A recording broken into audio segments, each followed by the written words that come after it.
Hey guys, welcome to Wrestling Daze and welcome to this quick little video where I want to take a look at the What Culture 10 New Directions article because they're talking about 10 new directions following Payback. Now, Payback was weekend just gone. We have had a Raw and an NXT since, but that's actually going to make this video a little bit better because we've got an even better idea as to where we're going with some of these superstars. So let's get into this top 10 and see if we agree or disagree. So number 10, Trish taking time off. Now, Trish wasn't at Raw, so certainly she's had this week off. She might not be around next week either. I think there is a chance that she takes a little bit of time off. I don't think she's completely done. I didn't sense that Payback was the last that we were going to see of her. So I do expect her to return, and a program against Zoey, or even if it's just one match against Zoey, I think would be really good. It would definitely just kind of round that relationship off, because I think what we saw in the cage was good. It was a step in the right direction, but I think we could take a few more steps in that direction. And I think that this would only further help Zoey, who could get lost in the shuffle now that she's back on her own again. And then Zoey Stark going babyface. It sort of felt that Zoey had gone babyface. She had a match with Shayna Baszler on Raw, and they kind of showed a lot of respect to each other after. It kind of felt like two babyfaces acknowledging each other. So I do think Zoey's gone babyface. And I do think, as we said, a match with Trish in the future would be a good next step for her. Austin Theory and Grayson Waller in a tag team. I was not crazy about this because this idea seems a bit, I don't know, lacking of creativity. Like, we've got two heels that are young, just starting out. Theory's obviously much further down the road, but I think we can agree he's struggling a bit. Let's put them in a tag team. Just seems like a bit of a, I don't know, a lack of thought. But what I really like about this article is they said, what if it leads to a babyface Austin Theory? Because you know these two are going to turn on each other at some point. What if a babyface Austin Theory is spat out of this group? Heel Austin Theory at the moment just doesn't feel like it fits. I mean, when he was doing the selfie stuff, that kind of felt okay, but not something that was going to take him to the main event. Since we got rid of that, I can't say that it's felt brilliant. It's not felt quite right. So maybe him as a babyface is a more natural fit. So I'd be down for seeing it and seeing if it works. Then we've got Judgment Day on every show. I've got to disagree with this. I mean, I do think that this is where we're going. I think that you've got Rhea, who is the women's champion on Raw. You've got Dominic, who is the North American champion on NXT. And then you've got Damian Priest and Finn Balor, who now represent both Raw and SmackDown because they are the unified, undisputed tag team champions. But I don't need to see Judgment Day on every show because there is such a thing as overexposure. And the whole reason why we've got a brand split is so that we can allow other superstars space to shine. And I'm not crazy for this either. Sami turning on Kevin. I mean, I think Sami Zayn earlier this year was so over when he came out of the bloodline and we went to Elimination Chamber. Like, that momentum should have been built on, right? Instead, it was watered down. So he did go on to main event WrestleMania. So we got to that point.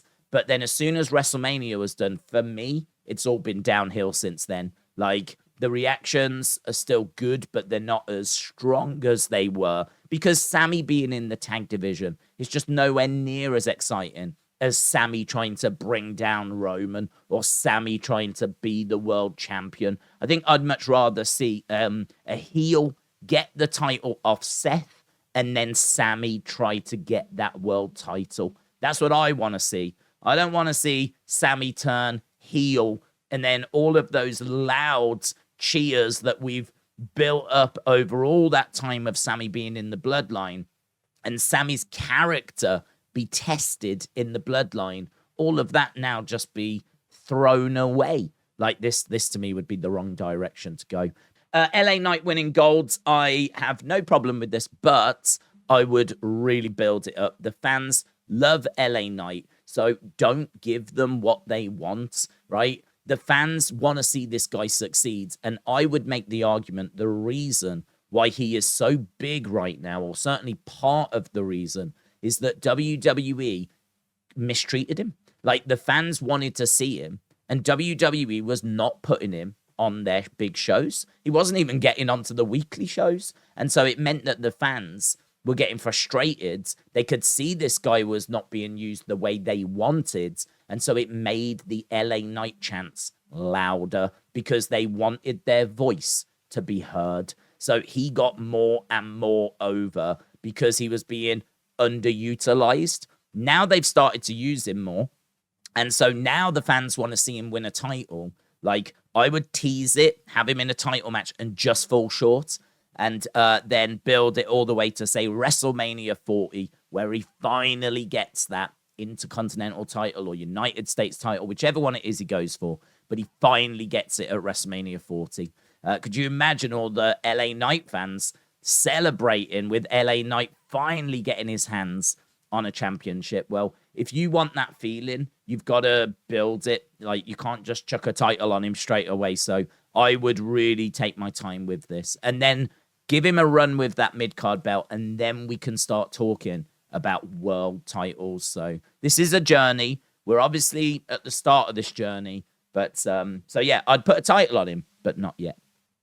John Cena working matches. I kind of took this for granted. I thought he was going to work matches.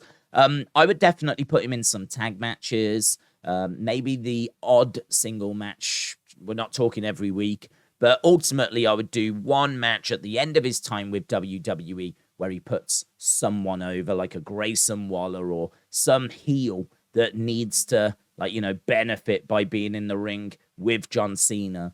I know there's a few thoughts about doing like John against some other big names. I don't know that I would do that. I am open to John versus Cody, but I don't know that I would do that in this run. Obviously, we may be seeing Cody go over to SmackDown because we've seen Jey come to Raw. So if we do that and Cena's still around, that might set up a feud. But at the moment, Cody's still on Raw. Cena looks like he's working SmackDown. So I would keep them apart. But that could change if Cody goes to SmackDown. Jey Uso striking out on his own. There's not really much to say about this because he is. And we saw it on Monday. I really like how people are a bit off with him because of his connections with the bloodline. Drew was off with him. Riddle was off with him. I like that. I'm going to really enjoy watching us explore this. So, yeah, Jey off on his own. This is going to be fascinating to watch. I'd put him in there with a mid-level heel, get him settled, and then really, like, you know, build up his feuds. Whether he can get to a world title or not, it's going to depend as to how this momentum continues, how his creative continues. I think we could get him to world title level. Then we got Seth Rollins back costing him. I think it's time to take the title off of him. I think there's a lot of options for other people to have this world title. As I said, I'd be interested in a heel getting this title and then Sami beating that heel. You've also got Jey Uso around, who a lot of people will want to see get to a world title. There's a lot of options, and honestly, I'm quite excited about some of those other options rather than Seth just keeping this belt. I think we have planted the seeds for how Seth will lose the title. His back. Maybe he loses it to Shinsuke. Then maybe Sami can get it from Shinsuke. Sami and Shinsuke had a banger down in NXT. It was Shinsuke's debut. It's still arguably his best match in WWE. We could look to recreate that, but unfortunately it means that Seth needs to drop this title. So, yeah, I agree with this. Seth's back costs him his belt. I think soon.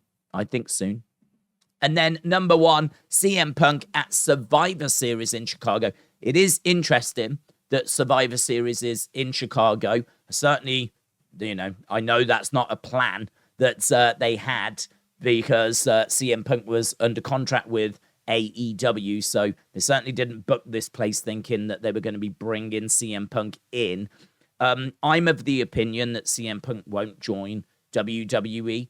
I think that CM Punk has got quite the history with WWE, and it's not a positive one, or not totally positive. He doesn't have a great deal of respect for Triple H. I don't think he'd want to be booked by Triple H.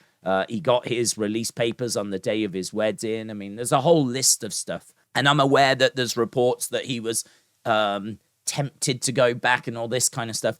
I don't buy that. I think that it was him using WWE to get into AEW. He made it clear that he wanted to come back to wrestling. I think he made it clear because he wanted AEW to come in for him. The other thing as well is if you say that, like, oh, I could go to WWE, I could go to AEW, all of a sudden AEW have got to reach further into their pockets to pay even more money to acquire your services, because all of a sudden there could be a bit of a bidding war. I don't know. I'm struggling to see this one, but let me know your thoughts down in the comments below. Awesome, guys. Thanks a lot for watching. I hope you enjoyed this video. It wasn't as quick as I thought, but then they never are. And hopefully I'll see you for one of our live streams. We do Raw, we do NXT, we do SmackDown, we do the premium live events. So you can share your thoughts live with us as we do the watch-alongs. Awesome. Thanks for watching. Bye for now.